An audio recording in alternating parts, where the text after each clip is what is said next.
Bapak saya buruh tani, bukan petani tok ya, buruh tani dulu. Semangatnya adalah apapun yang terjadi, kamu nggak punya apa-apa, tapi anakmu harus sekolah.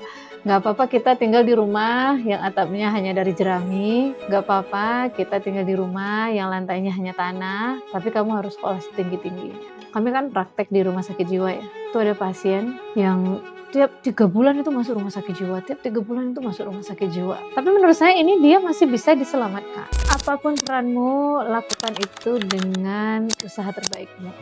Kamu jadi seorang anak, jadilah anak terbaik. Kamu jadi seorang guru, jadilah guru terbaik. Kamu jadi mahasiswa, jadi mahasiswa terbaik. Ketika Anda melakukan sesuatu yang terbaik versi dirimu, maka kamu akan mendapatkan banyak keajaiban yang luar biasa dalam hidup.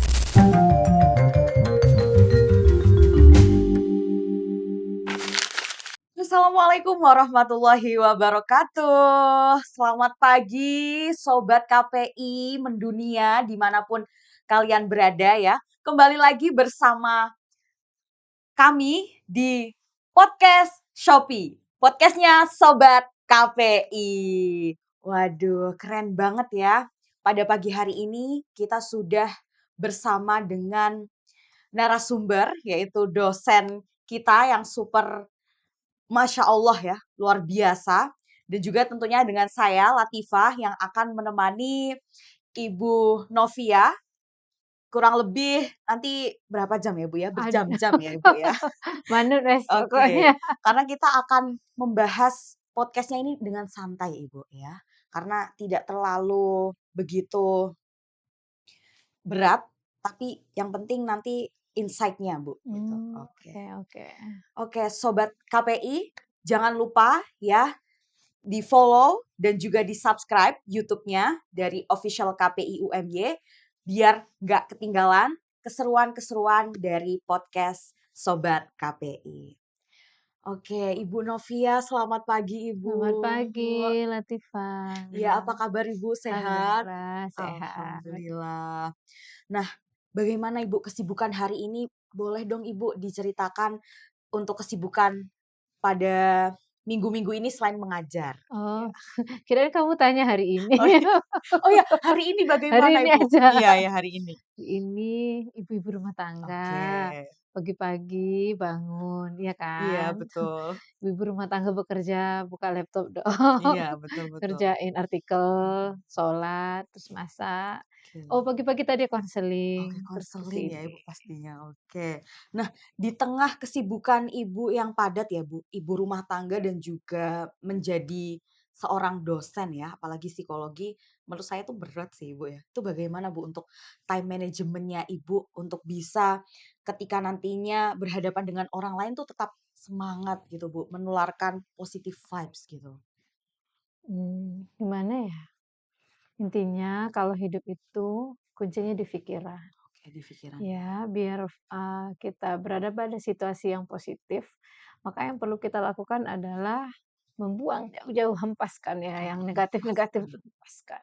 Oke. Ganti dengan hal yang positif, meskipun kamu menghadapi situasi yang banget, tapi cari sisi positifnya dari setiap itu, maka kamu tetap waras.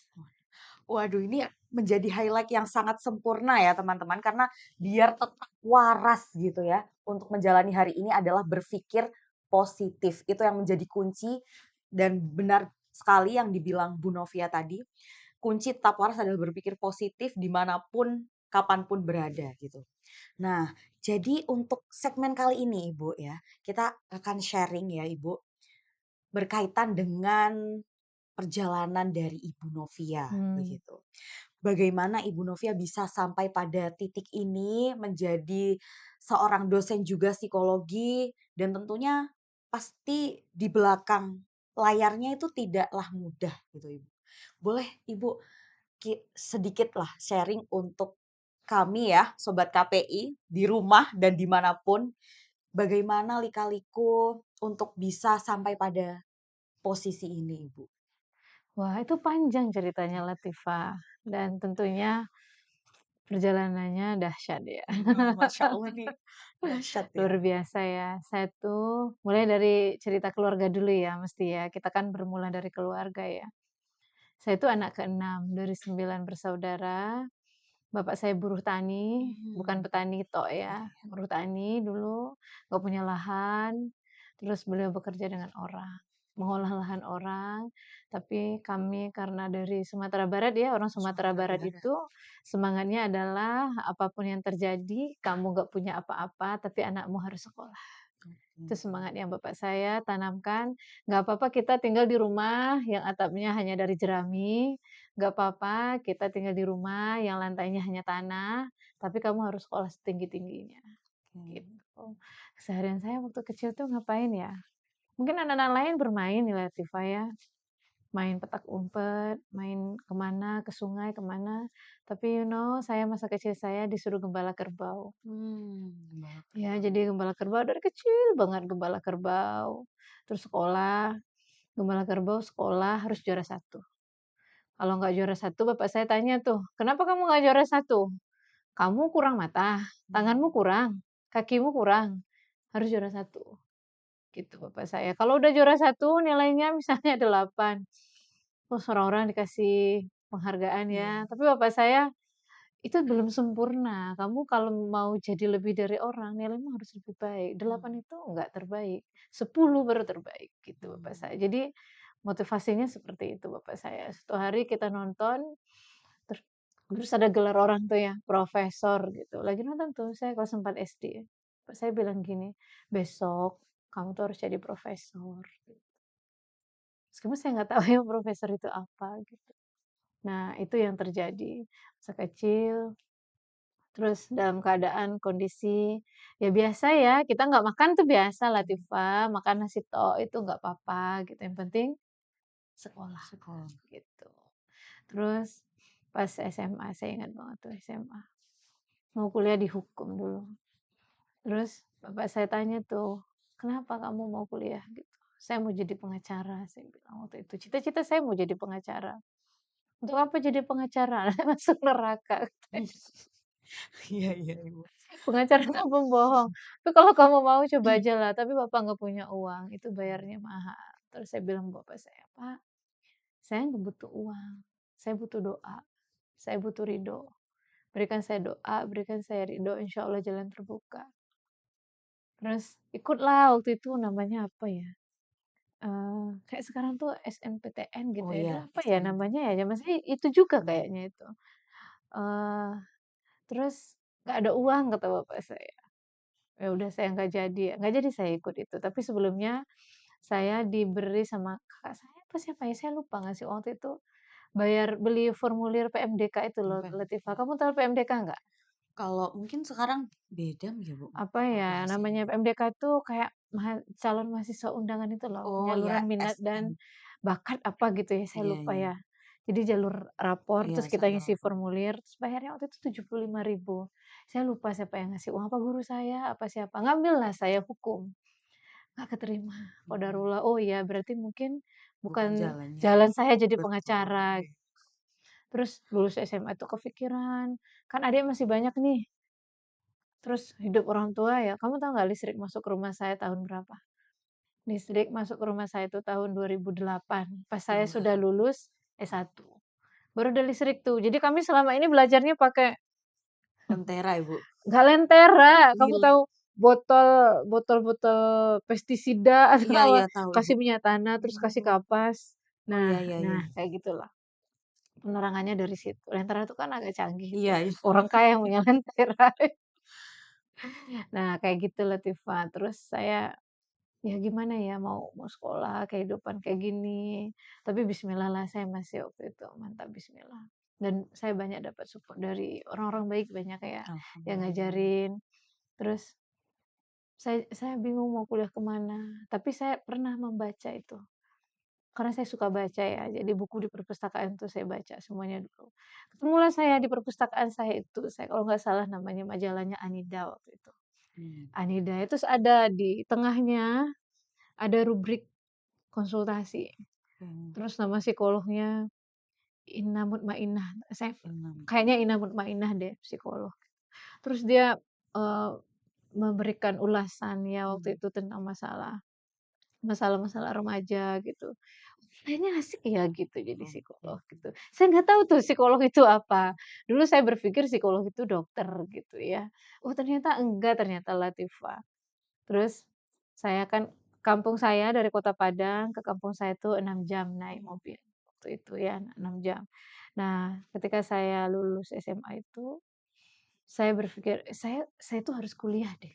Mmm. Kalau nggak kuliah masa saya hidup saya gini-gini aja gitu, kayak ya saya nggak suka gitu dengan kondisi hidup yang kayak gitu. Terus setelah saya pergilah ke Padang minta izin sama bapak saya, "Mau ngapain?" "Mau cari tempat kuliah yang ada beasiswanya." Dan kamu tahu, Allah itu berikan jalannya Masya Allah banget, di jalan saya ketemu sama orang yang saya nggak kenal. Terus saya salaman, bercerita-cerita, bertanya ya, "Kamu mau ke mana?" Kata kakak-kakak ya waktu itu. "Mau ke Padang." "Mau ngapain?" "Nyari tempat kuliah," saya bilang. "Mau kuliah di mana?" "Entahlah," saya bilang, "saya nggak tahu mau kuliah di mana. Yang penting saya mau kuliah." Kamu mau nggak masuk UPI?" Katanya gitu. UPI Iya. namanya Universitas Putra Indonesia. "Itu ada beasiswanya," gitu. "Beasiswanya apa?" Saya bilang, "Asal kamu juara satu selama SMA, kamu bisa di situ namanya YPTK Scholarship. Mmm. Itu kamu nggak bayar sama sekali sampai lulus." Baik. "Oh ya?" Saya bilang. Dan kamu tahu dari itu saya langsung berhenti di depan UPI itu, dan saya nggak tahu itu UPI itu apa gitu. Datang saya ke situ, saya tanya tuh, "Apa jurusan paling keren di sini?" "Oh yang paling keren itu sistem informasi ya, komputer ya, tapi yang baru berkembang itu psikologi." Psikologi. Terus saya kan, kamu tahu kan bergetarlah hati Iya. saya ya, "What?" gitu Iya. ya, "Ada Oh psikologi." gitu. Saya daftar yang ini. Karena itu saya ngambilnya jalur beasiswa, itu daftar saya nggak bayar Latifah. Masya Allah. Saya daftar nggak bayar, terus waktu daftar aja langsung di-bridging ya, Iya. dianterin ke sekeliling karena saya jalur beasiswa, saya bawa rapor ya, saya dapat juara satu selama SMA, saya bawa rapor, dianterin terus dikasih makan siang, Aduh, gratis. Masya Allah, Kebayang nggak Ibu, sama kamu iya tuh? keren. Saya, "Oh kayaknya memang ini nih tempat saya mau kuliah," Iya iya. gitu. Terus saya kuliah, daftar, besoknya langsung ujian. Waktu itu saya ingat ya, peserta ujiannya itu lebih dari 100 orang, tapi persisnya saya nggak ingat ya. Saya dalam hati, "Ya Allah, keterima nggak ya?" Gitu. Ternyata diterimalah 7 orang. Alhamdulillah ada nama Alhamdulillah. saya tuh, nomor 3 nama saya Latifah. Masya Allah ya, dan Alhamdulillah. saya udah keterima dong, saya tanya, saya harus memenuhi biaya administrasi apa-apa, nggak ada, sama sekali nggak ada. Full beasiswa ya, Bu? Full free, bahkan mau ujian tuh disediain pulpen, disediain pensil, pas ujian dikasih makan siang, Iya. habis ujian itu kita diajak lagi sama orang tua jalan-jalan ke sekeliling kampus, Masya Allah. Pas pengumuman langsung pengumuman hari itu Latifah, langsung pengumuman sorenya nama saya ada di antara 7 orang 7 itu. orang tuh. 7 orang waktu itu kami keterima. Nah alhamdulillah kuliahlah saya, sampailah saya Alhamdulillah. lulus S1. Tapi mimpi saya belum selesai tuh. Orang tua saya desak-desak tuh, ibu saya terutama ya. Ya Allah, selalu doanya tuh dikencangin ya dekat kami tuh, "Ya Allah semoga ada anak kami yang pegawai Oh, negeri," iya gitu. iya Ibu iya. saya kepengen banget anaknya pegawai negeri. Itu kan jadi kepikiran, meskipun nggak ada ngomong langsung sama saya, kakak saya nggak ada yang pegawai negeri ya, langsung ngomong sama saya itu nggak ada. Tapi saya kepikiran juga, "Apa ya saya harus jadi pegawai negeri Mhm. aja?" Gitu. Tapi saya mau jadi apa? Pegawai negerinya di mana? Kalau dari Pemda paling nanti jadi bagian Iya, kepegawaian, pegawai. psikologi dong. Terus ibu saya bilang gini, "Mbok kamu jadi guru." Waktu itu kan profesi guru tuh masih Masih yang hype ya, masih Bu, ya? heeh, Mhm. masih Banyak bergengsi ya lah bergengsi. gitu, lulus pegawai negeri. Terus saya bilang, kami panggil ama ya, "Mak, jadi pegawai negeri jurusan psikologi itu guru nggak bisa, harus ngambil akta 4 waktu itu. Mmm. Mahal ya bayarnya?" Gitu. "Enggak sih," saya bilang, "tapi nanti lah saya ngambil itu ya insya Allah. Saya coba dulu jadi guru di swasta." Jadi saya lulus, saya cobalah daftar di salah satu pesantren Mmm. di Padang waktu itu. Saya bacanya di koran tuh, dibutuhkan guru BK gitu ya kan di koran tuh. Saya juga nggak tahu tuh ada pesantren itu. Tapi pesantren saya juga nggak paham tuh Latifah, Iya. pesantren tuh kayak apa saya nanti bekerja di situ. Tapi syaratnya siap tinggal di asrama. Oh senanglah saya tinggal di asrama, nggak perlu bayar kontrakan saya di Padang. Terima saya di pesantren itu jadi guru BK. Nah, selama jadi guru BK itulah saya kepikiran, ini nggak bisa ini, saya harus punya bekal untuk jadi guru nih. Meskipun saya belajar ilmu psikologi, tapi ada bagian administrasi yang saya nggak bisa. Waktu itu Mmm, saya bahagia karena baru-baru jadi iya guru, iya. saya bahagia jadi guru. Langsung 1 bulan jadi guru, pembukaanlah penerimaan Akta 4. Akta 4 itu Akta ya, Bu, 4. ya? Saya daftar itu Akta 4 sambil jadi guru BK. Sambil jadi guru dong, udah bisa bayar Iya. sendiri kuliahnya. Gaji saya waktu itu saya beli emas Latifah, selama kerja jadi guru BK itu saya beli emas. Saya 1 bulan bisa beli emas 2,5 gram. Masya Allah, itu kalau sekarang berapa ya, Bu, Kamu ya? hitung deh, 1 gram sekarang emas tuh hampir 3 juta. Iya, hampir tiga Kalau juta. 2,5 gram Ya, hampir hampir delapan 8 juta juta. ya, Bu, ya? Nah, sekarang gajinya juga gitu-gitu doang ya, karena konversi kok. Iya ya, cukup menjanjikan ya, Cukup Bu? menjanjikan, tapi waktu itu ya sedikit di mata Mmm, orang-orang. iya. Tapi karena saya tinggal di asrama, makannya gratis, baju di-laundry-in, nggak bayar Mmm, listrik, jadi gajinya full full. bisa dibeliin ke emas. Dengan catatan dengan nian nih, setiap beli emas tuh kamu tahu nggak, saya selalu berdoa, "Ya Tuhan, saya mau kuliah, semoga emas ini bisa membuat saya mau jadi psikolog, Mmm, saya mau kuliah." Tapi saya nggak tahu kemana cari beasiswa, biar saya bisa dapat beasiswa yang profesi. mmm. Yang ada waktu itu beasiswanya sains. Oh, sains ya? Jadi S2-nya psikologi tapi sains. Mmm, Nggak ada profesi yang dapat beasiswa, mapro ya, kalau saya iya. kan mapro ya, magister profesi, S2 sekaligus profesi psikolog. Saya mau yang itu gitu. Tabung, terus tabung, tiap bulan tabung tabung gitu ya. Nanti pas bayaran di Akta 4 saya bayar. Akta 4 tuh cuman kuliahnya 4 bulan saya. Terus 2 Mmm, bulannya juga cuma praktek. Praktek saya kan di tempat saya, bikin laporan, terus dapatlah saya ijazah Akta 4. Tapi saya nggak sreg juga, kayaknya jadi mmm. guru gitu-gitu aja Iya iya deh iya. gitu. Udah 6 bulan kan saya jadi guru, ih kayaknya enggak deh saya jadi guru. Nggak jadilah saya daftar jadi guru PNS. Saya masih mimpi saya mau S2. S2. Nah, sampailah Latifah, saya itu berapa ya, pokoknya saya waktu itu kami kan kalau di Sumber itu emas itu 1 emas ya, Iya, 1 emas itu 2,5 gram. oke. Nah, kenapa saya bilang saya 2,5 gram, karena belinya 1 emas, 1 emas itu waktu itu 1 juta. Dua Iya setengah iya. gram waktu itu harganya 1 juta. Pas lah uang saya itu beli 1 cincin emas kayak gini, Iya? ini 1 emas, Iya, dua 1 emas, setengah dua gram. setengah gram. Nah, saya kerja di pesantren itu 3 semester. 3 semester 3 ya? semester. Saya punya uang 15 emas. Jadi terkumpullah, ya udah sisa-sisa bayar uang Iya. Akta 4 gitu. Pas saya udah punya uang 15 emas itu, saya bilang sama ibu saya, "Mak, kayaknya udah deh jadi guru," gitu. Kenapa? Jadi guru tuh kasusnya anak-anak itu-itu terus, nggak Mmm, menantang. Paling masalahnya merokok, iya masalah anak pesantren iya pacaran, masalahnya bawa HP. Nggak juga pacaran ya anak pesantren, ada suka-sukaan iya gitu kan nggak boleh ya, haram ya. Kalau di pesantren, kamu pesantren nggak? iya, pesantren Pesantren nggak Mas. boleh ya suka-sukaan anak laki-laki sama anak perempuan gitu. Apalagi bawa HP ke asrama. Saya bilang, "Masalahnya cuma itu-itu doang, Mak, nggak ada masalah yang lebih memacu adrenalin tuh nggak ada," saya. "Lah kamu maunya apa?" Kata ibu "Saya mau S2, tapi emang nggak punya uang." Sekali lagi saya bilang, "Mak, saya butuh doa, saya butuh ridho, Ridho. saya butuh doa gitu nanti." Terus dia bilang, "Saya udah punya emas segini." Terus kata kata bapak saya, "Ya udah pergilah sekolah. Bulan depan kamu keluar dari situ, pergilah." Kamu tahu nggak, ibu saya nggak punya apa-apa ya, waktu saya pergi, ada 1 cincinnya. Terus dia bilang gini, "Ini kamu kalau kepepet banget nanti jual ini." Tetap saya dikasih ya, dikasih cincin 1, "Nanti kalau kamu kepepet ini dijual di mana aja nih bisa laku di toko emas," gitu. "Nggak apa-apa dijual, Mama nggak punya apa-apa," gitu.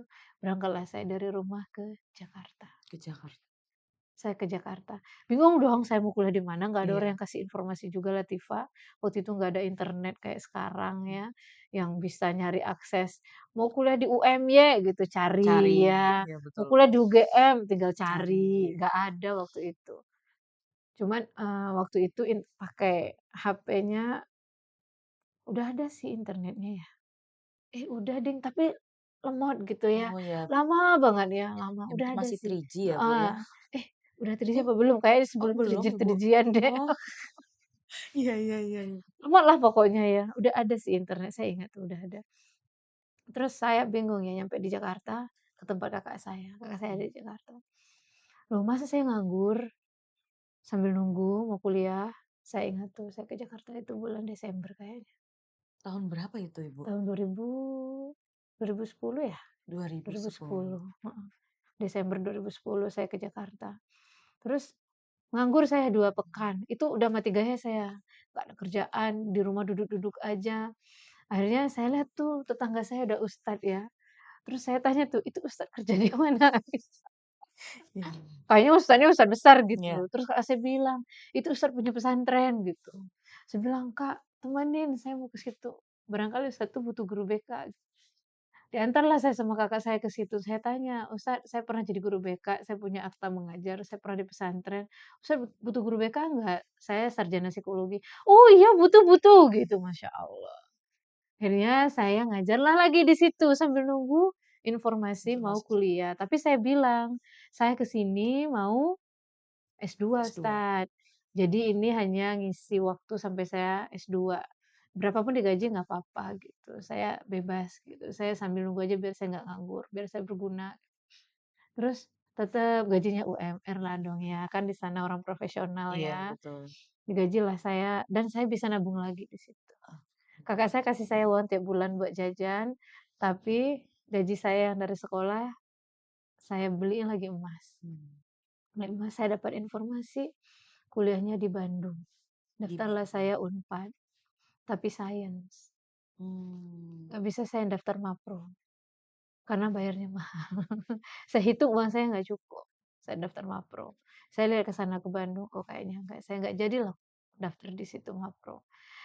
Pas di situ, di Bandung itu, di Unpad, saya ketemu dengan kakak tingkat saya. Terus dia bilang gini, "Kamu tuh mau cari kuliah yang kayak apa? hmm, Yang Mapro, yang murah, yang saya iya. punya uang. Coba deh kamu lihat tuh UAD di Jogja." Saya tuh nggak pernah kepikiran tuh ada UAD di Jogja tuh nggak tahu Latifah. Terus saya bilang, "Kamu coba deh ini nomor teleponnya adminnya gitu, kamu telepon. Di sana tuh UAD tuh Mapronya baru buka dan bayarnya murah dan bagus." Gitu. "Oh ya?" Dari Bandung, Ke kamu tahu, saya cari informasi tuh saya mampir warnet, cari informasi di internet, mana sih jarak dari Bandung ke UAD, UAD. hotel yang paling terdekat tuh apa yang paling murah, carilah hotel murah.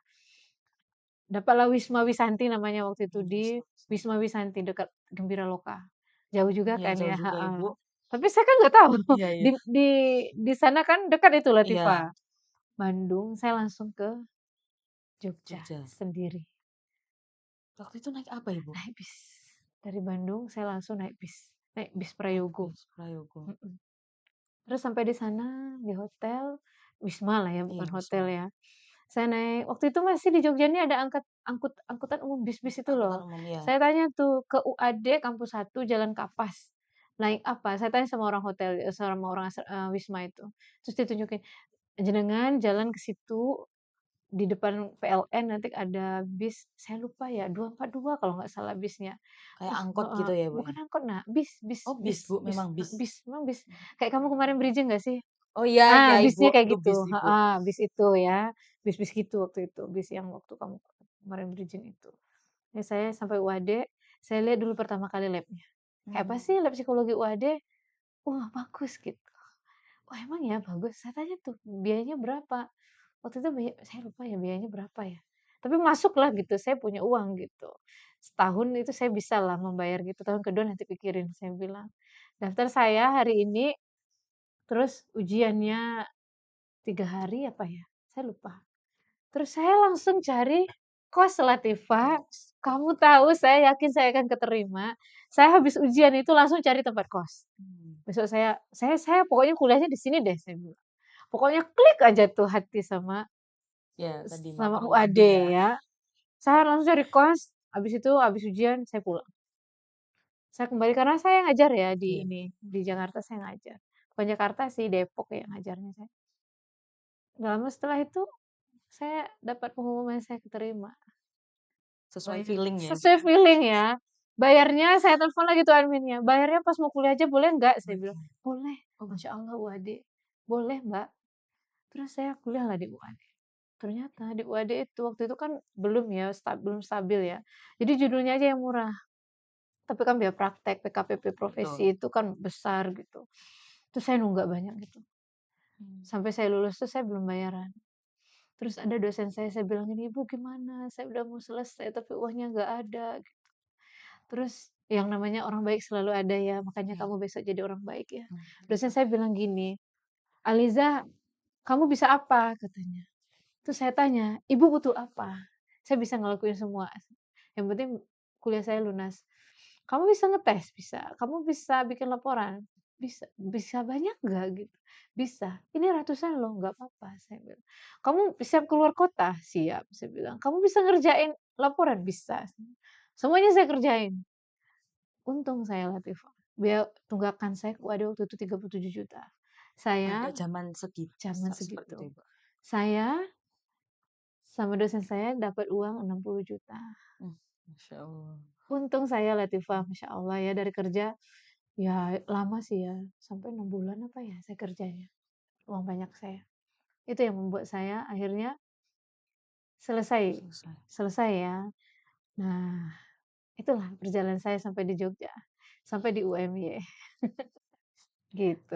Panjang sekali ya, Panjang Bu, kan? ya, panjang sekali. Mulai dari yang memang dari rumah ya, Ibu, berarti Ibu dari Padang ya, Bu, Sumatera Padang. Barat.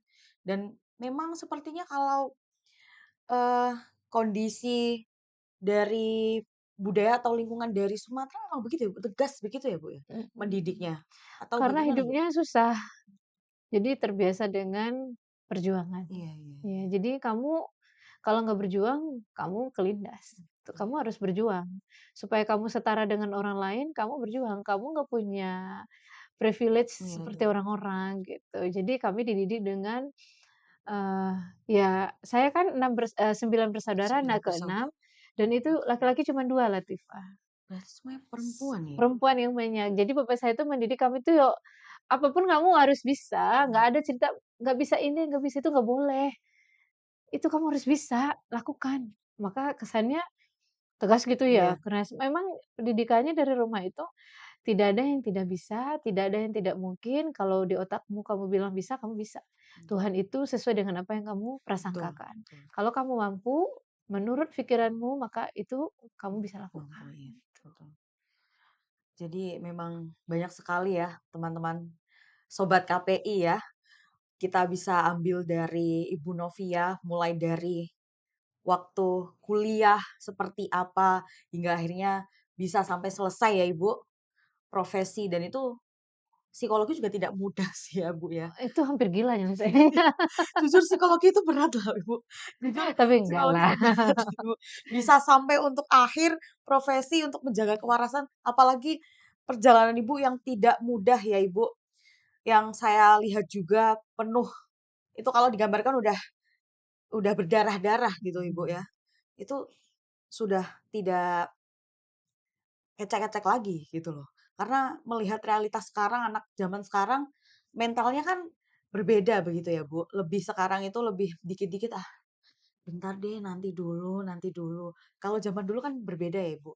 Mau nggak mau gimana-gimana ya tetap harus semangat, gimana caranya harus tetap lanjut terus gitu, Bu. Nah, justru ini yang menjadi suatu pembelajaran bagi kita ya, apalagi saya juga, bagaimana yang ternyata kuliah itu tidak semudah itu, kita harus bersyukur bagaimananya sekarang sudah bisa seperti ini, begitu.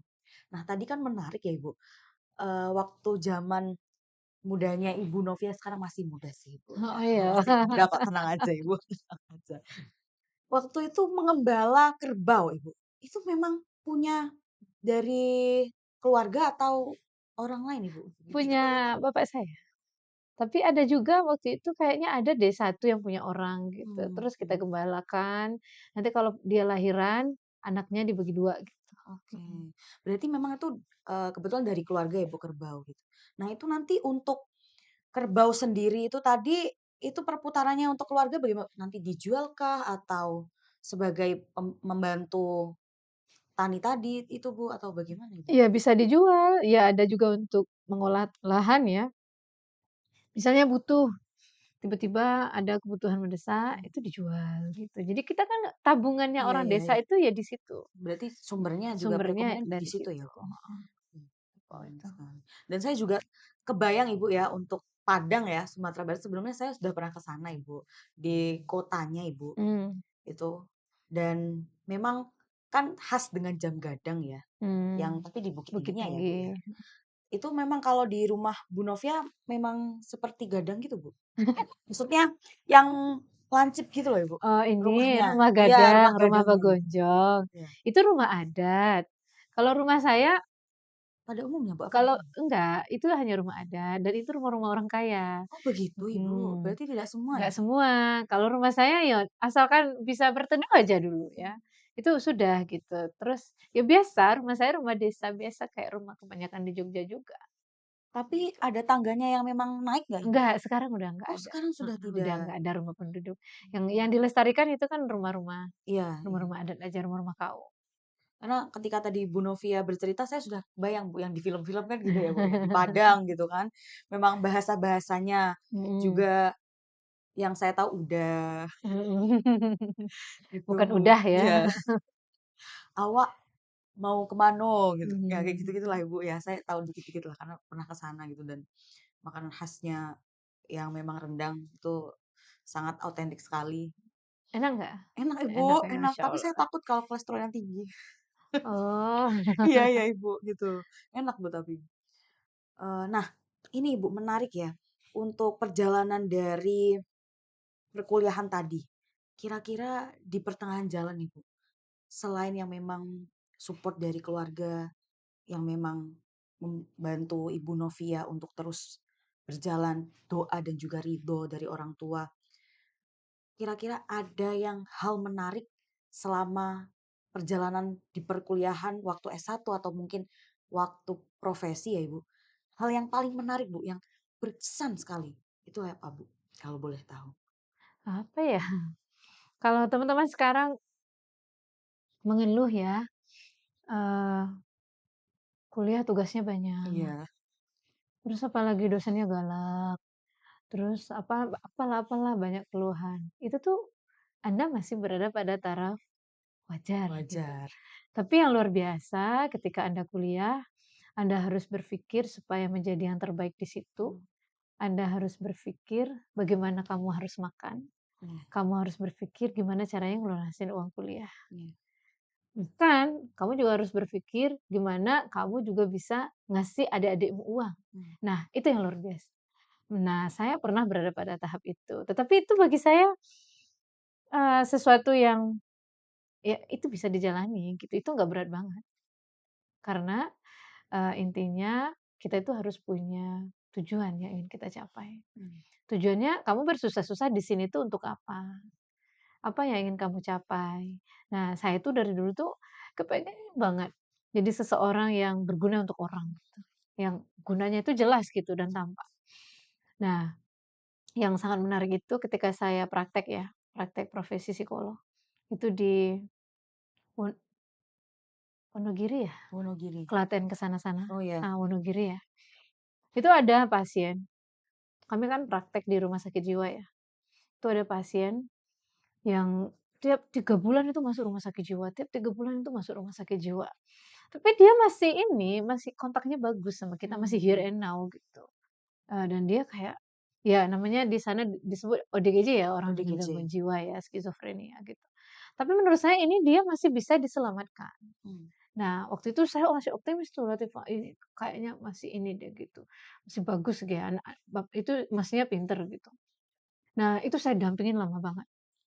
Bahkan sampai saya udah selesai, itu dia masih masih kontak dengan saya mhm, ya.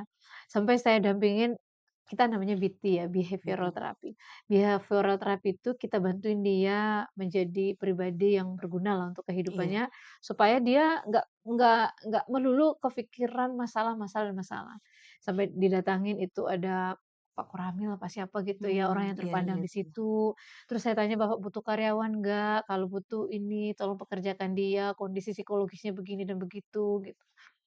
Nanti suatu hari kalau dia kayak gini, Bapak perilaku Bapak responnya kayak gini Iya, gitu, jangan pancing dia untuk marah dan lain iya, sebagainya.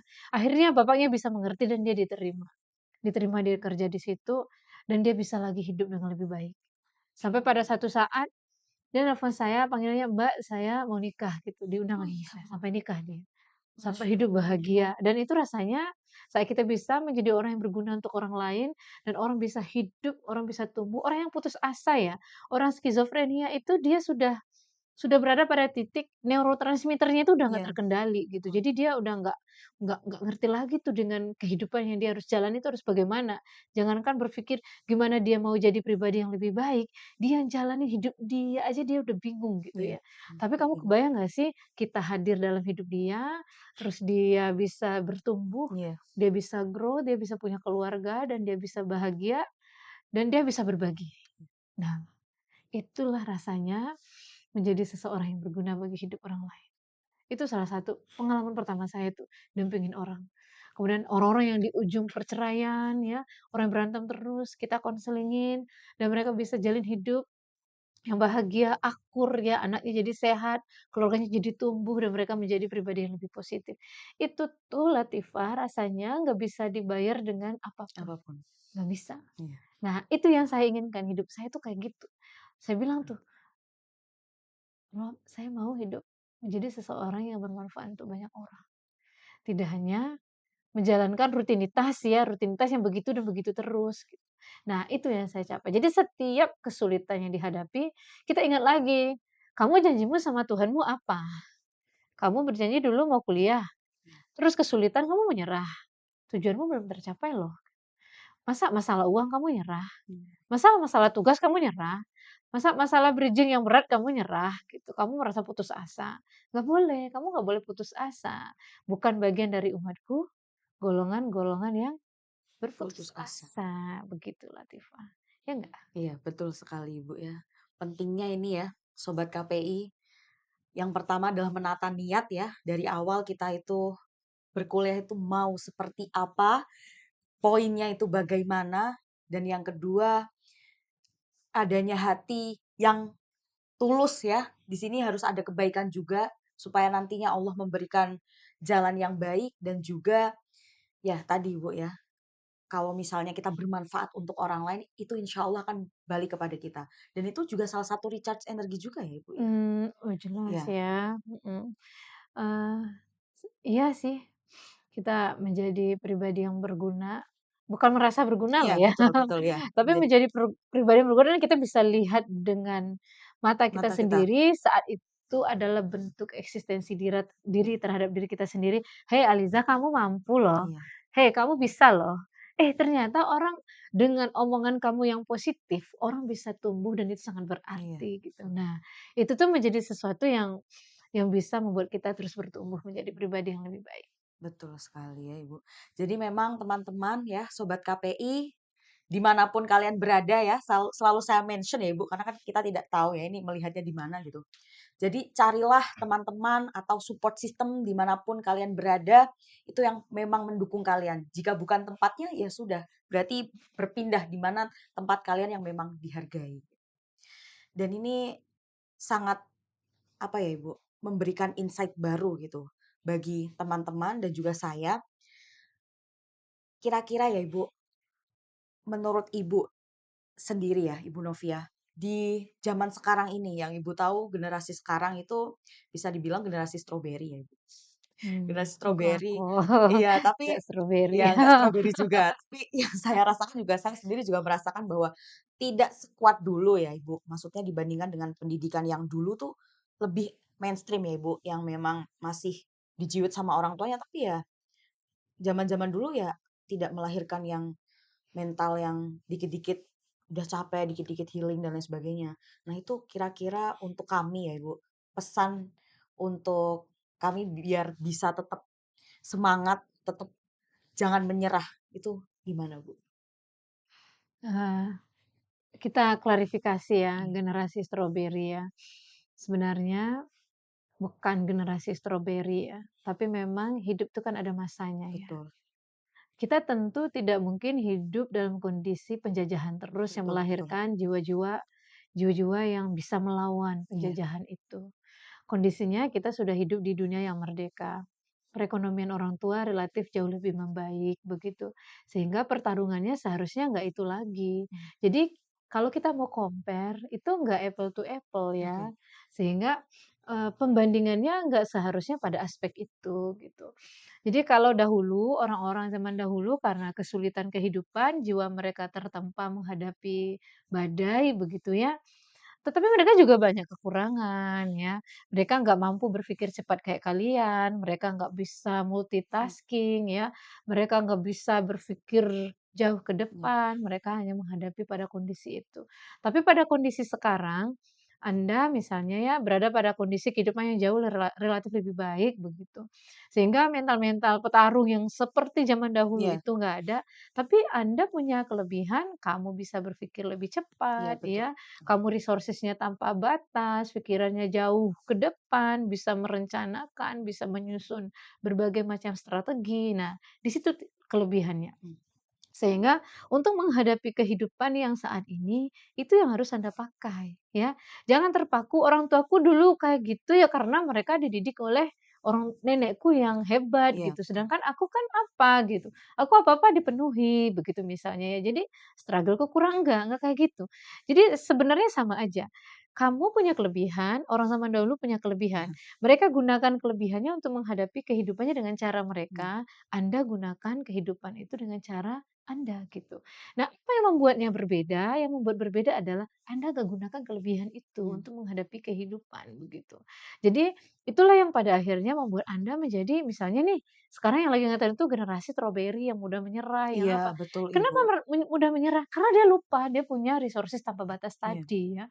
Harusnya resources tanpa batas tadi bisa digunakan ya, bahwa kalau zaman dahulu orang sulit yang ada muncul sesuatu dari hatinya karena dia ditempa dengan tempaan yang kuat gitu. betul. Kalau sekarang ketika Anda menghadapi situasi sulit, Anda cari, pakai resources itu. Misalnya apa resources?